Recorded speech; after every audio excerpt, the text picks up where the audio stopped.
नमस्कार, एक बार फिर से स्वागत है आपका हमारे चैनल दुर्गा भक्ति मार्ग में। आज मैं आपको शुक्रवार की संतोषी माता की कथा सुनाऊंगी। सुनो। जय संतोषी माता की।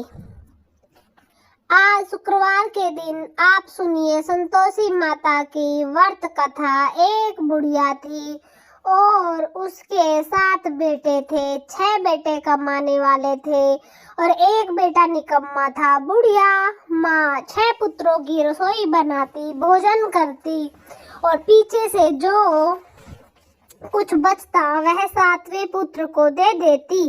परंतु वह बड़ा भोला भाला था, मन में कुछ विचार नहीं करता था।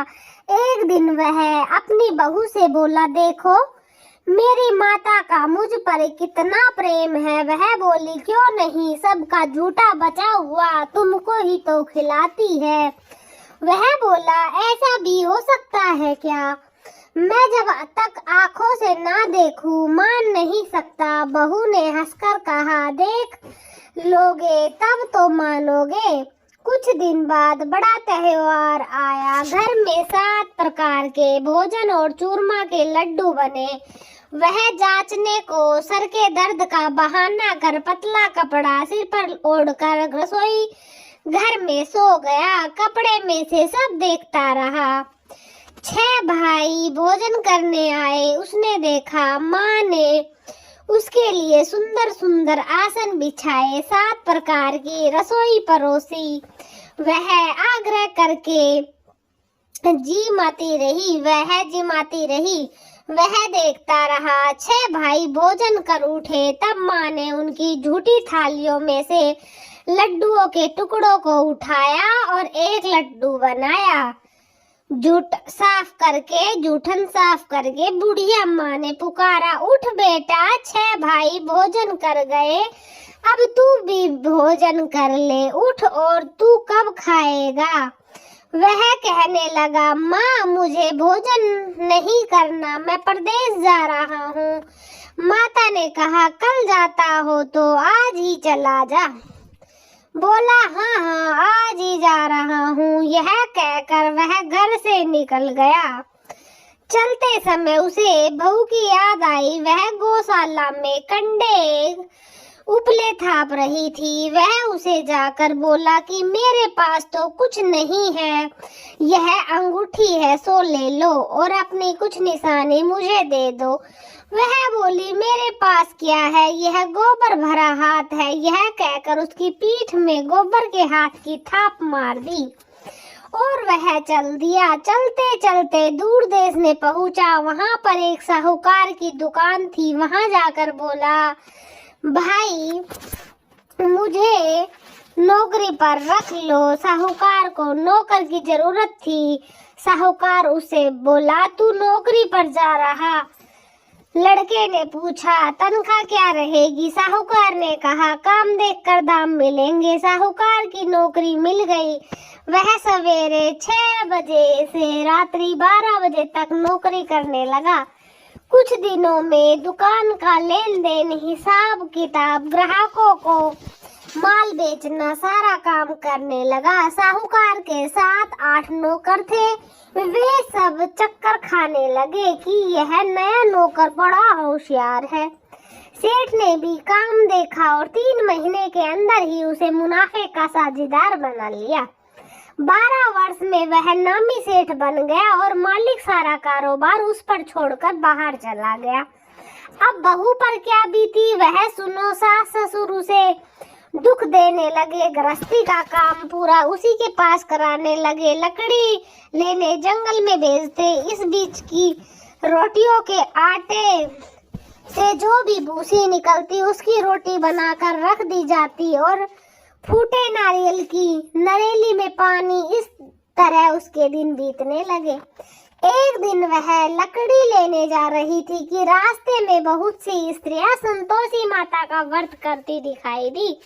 वहां यह खड़ी होकर कहने लगी, बहनों, यह तुम किस देवता का व्रत करती हो और इसके करने से क्या फल होता है? इस व्रत के करने की क्या विधि है? यदि तुम अपने इस व्रत का विधान मुझे भी समझा कर कहोगी तो मैं तुम्हारा बड़ा एहसान मानूंगी।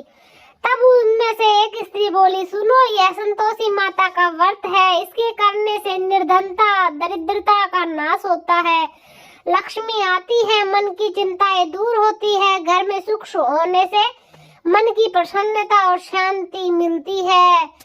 निपुत्री, जो पुत्र नहीं है जिसके, उसको पुत्र मिलता है। जिसका प्रीतम बाहर गया हो, पति बाहर गया हो, वह शीघ्र आ जाता है। कुंवारी कन्या को मनवांछित वर मिल जाता है और जिसका मुकदमा चल रहा हो वो खत्म हो जाता है। घर में क्लेश चल रहा हो तो वो समाप्त हो जाता है। घर में शांति बन जाती है और जायदाद में बहुत लाभ होता है। संतोषी माता की कृपा से पूरी विश हो जाती है। स्त्री कहने लगी, सवा आने का गुड़ चना लेना, इच्छा हो उतना 5.25 आने का या 1.25 रुपया भी सहूलियत के अनुसार लेना। बिना श्रद्धा के मत करना, परेशानी उठानी पड़ सकती है। श्रद्धा और प्रेम से जितना भी बन सके सवाया लेना। 1.25 पैसे से 1.25 आने तथा इससे भी ज्यादा शक्ति और भक्ति के अनुसार ले लेना। हर शुक्रवार को निराहार रहकर कथा कहना और सुनना। इसके बीच कर्म टूटे नहीं, लगातार नियम पालन करते रहना। सुनने वाला कोई ना मिले तो घी का दीपक जलाकर उसके आगे जल के पात्र को रखकर कथा कहना, परंतु नियम न टूटे। जब तक कार्य सिद्ध ना हो नियम पालन करना और कार्य सिद्ध हो जाने पर व्रत का उद्यापन करना। 3 मास में माता फल पूरा करती है। यदि किसी के खोटे कर्म हो तो माता 1 वर्ष लगाती है कार्य की सिद्धि के लिए। कार्य सिद्ध होने पर ही उद्यापन करना चाहिए, बीच में नहीं करना चाहिए। उद्यापन में 2.5 सेर आटे का खाजा और इसी प्रकार से खीर तथा चने का साग बनाना। 8 लड़कों को भोजन कराना। जहाँ तक मिले देवर जेठ भाई बंधु कुटुंब के लड़के लेना, ना मिले तो रिश्तेदार और पड़ोसियों के लड़के बुलाना। उन्हें भोजन कराकर यथाशक्ति दक्षिणा देना और माता का नियम पूरा करना। उस दिन घर में कोई खटाई नहीं बनाना। यह सब सुनकर बुढ़िया की बहू वहां से चल दी। रास्ते में लकड़ी के बोझ को बेच दिया और उन पैसों से गुड़ चना लेकर माता के व्रत की तैयारी करने लगी। आगे चली और सामने मंदिर है। यह सुनकर माता के मंदिर में जाकर माता के चरणों में लौटने लगी। इसके बाद वह माँ से विनती करने लगे कि ए माँ, मैं निपट मूर्ख हूँ, व्रत का नियम नहीं जानती, मैं बहुत दुखी हूँ। माता जगत जननी, मेरा दुख दूर करो, मैं आपकी शरण में हूँ। माता को दया आई। एक शुक्रवार बीता कि दूसरे शुक्रवार को ही उसके पति का पत्र आया और तीसरे को उसका भेजा हुआ पैसा भी आ गया। यह देखकर जेठानी मुंह चढ़ाने लगी और कहने लगी, इतनों दिनों में इतना पैसा इस आया, इसमें क्या बड़ी बात है। लड़के ताने डरने लगे। काकी के पास अब पत्र आने लगे, रुपया आने लगा। अब तो काकी की खातिर बढ़ जाएगी। अब तो काकी बुलाने से भी नहीं बोलेगी। बेचारी सरलता से यह कहती कि भैया पत्र आएगा, रुपया आएंगे तो हम सब के लिए अच्छा है। ऐसा कहकर आंखों में आंसू भरकर संतोषी माता के मंदिर में जाकर मातेश्वरी के चरण में गिरकर रोने लगी। माँ, मैंने आपसे पैसा नहीं मांगा, मुझे पैसे से क्या काम है, मुझे तो अपने सुहाग से काम है। मैं तो अपने स्वामी के दर्शन और सेवा मांगती हूँ। तब माता ने प्रसन्न होकर कहा, जा बेटी, तेरा स्वामी आएगा। यह सुनकर खुशी से वह बावली होकर घर जाकर काम करने लगी। अब संतोषी माँ विचार करने लगी, इस भोली पुत्री से मैंने कह तो दिया कि तेरा पति आएगा, पर आएगा कहाँ से? वह तो इसे सौपन में भी याद नहीं करता।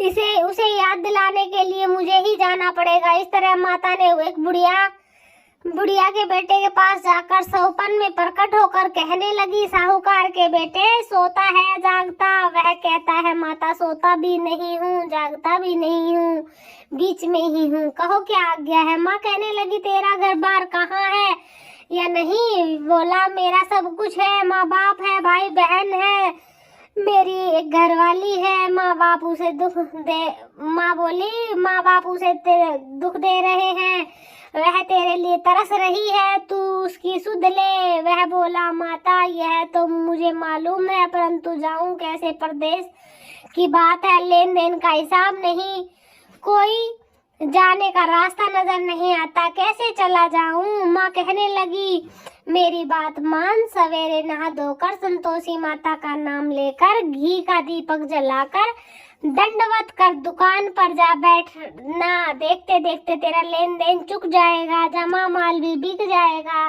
सांझ होते होते धन का ढेर लग जाएगा। अब तो वह सवेरे बहुत ही जल्दी उठकर मित्र बंधुओं से अपने सपने की बात कहता। वे सब उसकी बात पर अनसुनी करने, खिल्ली उड़ाने लगे, हंसने लगे। लेकिन एक बूढ़ा बोला, देख भाई मेरी बात मान, इस तरह सच झूठ करने के बदले देवता ने जैसा कहा है वैसा ही करना तेरा क्या जाता है। अब बूढ़े की बात मानकर वह नहा धोकर संतोषी माता को दंडवत कर घी का दीपक जलाकर दुकान पर जा बैठता है। थोड़ी देर में वह क्या देखता है कि देने वाले रुपए लाए, लेने वाले हिसाब लाए, कोठे में भरा सामान, खरीदार नगद में सौदा करने लगे। शाम तक धन का ढेर लग गया। मन में माता का नाम लेकर प्रसन्न होकर घर जाने के वास्ते गहना कपड़ा सामान खरीदने लगा। यहाँ के काम से निपटकर घर को रवाना हुआ। उधर बहू बेचारी जंगल में लकड़ी लेने आती जाती थी, लौटते वक्त माता जी के मंदिर पर विश्राम करती है। वह तो उसका रोज रुकने का स्थान ही था। दूर धूल उड़ती देखकर वह माता से पूछती है, माता यह धूल कैसे उड़ रही है। माँ कहती है, पुत्री तेरा पति आ रहा है, अब तू ऐसा कर लकड़ियों के 3 बोझ बना ले, एक नदी के किनारे रख, दूसरा मंदिर के पास रख और तीसरा अपने सिर पर रख। तेरे पति को लकड़ी का गट्ठा देखकर मोह पैदा होगा, वह यहाँ रुकेगा, नाश्ता पानी खाकर माँ से मिलने जाएगा। तू लकड़ी का बोझ उठाकर जाना और बीच में चौक में गट्ठा डालकर 3 आवाजें जोर से लगाना, लो सासू जी लकड़ियों का गट्ठा लाई हूँ, भूसी की रोटी दो, नारियल के खोपरे में पानी दो, आज कौन मेहमान आया है। माँ की यह बात सुनकर वह बहुत अच्छा माता जी कहकर प्रसन्न मन होकर लकड़ियों के 3 गट्ठे ले आई। एक नदी के तट पर, एक माता के मंदिर पर। इतने में ही वह मुसाफिर आ पहुंचा। सूखी लकड़ी देखकर उसकी इच्छा हुई कि अब यही निवास करे और भोजन बनाकर खा पी कर गाँव जाए। इस प्रकार भोजन बनाकर विश्राम लेकर गांव को गया। उसी समय बहू सिर पर लकड़ी का गट्ठा लिए आती है, उसे आंगन में डालकर जोर से 3 आवाज देती है, लो सासू जी लकड़ी का गट्ठा लो, भूसी की रोटी दो, नारियल के खोपरे में पानी दो, आज कौन मेहमान आया। यह सुनकर उसकी सास अपने दिए हुए कष्टों को भुलाने के लिए कहती है, बहू ऐसा क्यों कहती हो, तेरा ही तो मालिक आया है, बैठ मीठा भात खाकर कपड़े पहन। इतने में आवाज सुनकर उसका स्वामी बाहर आता और अंगूठी देखकर व्याकुल हो जाता है। माँ से पूछता है, माँ यह कौन है। माँ कहती है, तेरी बहू है, आज 12 वर्ष हो गए हैं, जब से गया है तब से सारे गांव में जानवर की तरह भटकती फिरती है, काम काज घर का कुछ नहीं करती, 4 समय आकर खा जाती है। अब तुझे देखकर भूसी की रोटी और नारियल के खोपरे में पानी मांगती है। वह लज्जित होकर बोला, ठीक है माँ, मैंने इसे भी देखा और तुम्हें भी देखा, दूसरे घर की चाबी दो, मैं इसको लेकर वहीं रहूंगा। बेटा जैसी तेरी मर्जी। यह कहकर माँ ने चाबी का गुच्छा उसे दे दिया। उसने लेकर दूसरे कमरे को खोलकर सारा सामान जमाया और एक दिन में ही वहां राजा जैसा, महल जैसा ठाट बाट बन गया। अब क्या था, वह सुख भोगने लगी। इतने में ही अगला शुक्रवार आया। उसने अपने पति से कहा, मुझे माता का उद्यापन करना है। उसका पति बोला, बहुत अच्छा, कर लो, अपनी खुशी से यह भी कर लो। तुरंत थी वह उद्यापन की तैयारी करने लगी। जेठ के लड़के को भोजन के लिए कहने लगी। उसने मंजूर किया, परंतु पीछे से जेठानियों ने अपने बच्चे को सिखा दी, देखो भोजन के समय सब लोग खटाई मांगना, जिससे इसका उद्यापन पूरा ना हो पाए। लड़के खाना खाने आए, खीर पेट भर खाई, परंतु बाद में याद आते ही कहने लगे, कुछ खटाई खाने को दो, खीर खाना हमें भाता नहीं, यह देखकर अरुचि होती है। बहू कहने लगी, खटाई किसी को नहीं दी जाएगी, यह तो संतोषी माता का प्रसाद है। लड़के उठकर खड़े हो गए और बोले, पैसे लाओ। बोली बहू कुछ नहीं जानती थी, सो उन्हें पैसे दे दिए। लड़के उसी समय उठकर इमली लेकर खाने लगे। यह देखकर बहू पर माता ने कोप कर दिया। माँ प्रसन्न हो गई। राजा के दूत उसके पति को पकड़ कर ले गए और जेठ जेठानी मनमाने खोटे वचन कहने लगे। लूट लूट कर धन लाया इकट्ठा करके, अब राजा के दूत पकड़ कर ले गए। अब आएगी अकल ठिकाने, अब सब मालूम हो जाएगा जब जेल की रोटी खानी पड़ेगी। बहू से यह वचन सहन नहीं हुआ। रोती रोती माता के मंदिर पहुंची और बोली, हे माता, तुमने यह क्या किया? हंसा कर क्यों रुलाती हो? बोली, पुत्री, तूने उद्यापन करके मेरा व्रत भंग किया है। इतनी जल्दी भूल गई कि व्रत में कोई भी खटाई नहीं दी जाती। लड़कों ने भूल में डाल दिया माता, इसलिए मैंने उनको रुपए दे दिए। माँ बोली, ऐसी भी कोई भूल होती है? वह बोली, माँ मुझे माफ कर दो, फिर तुम्हारा उद्यापन दोबारा करूंगी। माँ बोली, अब भूल मत करना। अब वह बोली, अब भूल नहीं होगी। माता, अब बताओ वे कैसे आएंगे? माँ बोली, जा पुत्री, तेरा मालिक तुम्हें रास्ते में ही मिलेगा। वह निकली, रास्ते में पति आता मिला तो उसने पूछा, तुम कहाँ गए थे? वह कहने लगा, इतना धन जो कमाया है उसका टैक्स राजा ने मांगा था, वह भरने गया था। वह प्रसन्न होकर बोली, अच्छा हुआ, अब घर चलो। कुछ दिन बाद फिर शुक्रवार आया तो वह बोली, मुझे माता का उद्यापन करना है। पति ने कहा, कर लो। वह फिर जेठ के लड़कों से भोजन को कहने लगी तो जेठानी ने एक दो बात सुनाई और लड़के सिखा दिए कि तुम पहले की तरह खटाई मांग लेना। लड़के कहने लगे, हमें खीर खाना नहीं भाता, कुछ खटाई खाने को दो। तो बहू बोली, खटाई खाने को नहीं मिलेगी, खाना हो तो खाओ। यह कहकर ब्राह्मण के लड़के लाकर भोजन कराने लगी। यथाशक्ति दक्षिणा की जगह एक एक फल उन्हें दिया। इससे संतोषी माता प्रसन्न हुई। माता की कृपा होते ही 9 माह में उसके एक सुंदर पुत्र पैदा हुआ। वह पुत्र को लेकर प्रतिदिन माता जी के मंदिर को जाने लगी। माँ ने सोचा कि वह रोज यहाँ आती है, आज क्यों न मैं ही इसके घर चलूं, इसका आसरा देखूं। यही सोच विचार कर माता ने भयानक रूप बनाया। गुड़ और चने से सना मुख, ऊपर से सूंड के समान होठ, उस पर मक्खियां भिन भिना रही थी। दहलीज में पैर रखते ही उसकी सास चिल्लाई, देखो देखो कौन चुड़ैल आई चली आ रही है, लड़कों इसे भगाओ नहीं तो हमें खा जाएगी। लड़के डरने लगे, चिल्लाकर खिड़की बंद करने लगे। बहू रोशनदान में से सब देख रही थी। प्रसन्नता से पागल होकर चिल्लाने लगी, आज मेरी माता मेरे घर आई है। यह कहकर बच्चे को दूध पिलाने से हटा दिया। इतने में ही सास का क्रोध फूट पड़ा कि बोली कि इसे देखकर कैसे उतावली हुई जो बच्चे को पटक दिया। इतने में माँ के प्रताप से जहाँ देखो वहाँ लड़के ही लड़के नजर आने लगे। बहू बोली, माँ जी, मैं जिसका व्रत करती थी वही संतोषी माता आज हमारे घर आई है। इतना कहकर झट से सारे घर के किवाड़ खोल दिए और सबने माता के चरण पकड़ लिए। विनती कर कहने लगे कि माता, हम मूर्ख है, अज्ञानी है, तुम्हारी व्रत की विधि हम नहीं जानते। तुम्हारा व्रत भंग करके हमने बहुत बड़ा अपराध किया है। हे माता, बहू को जैसा फल दिया वैसा सबको देना। जो यह कथा पढ़े और जिसको सुनाए उन सभी की मनोरथ पूर्ण करना। तो प्रेम से बोलिए, संतोषी माता की जय।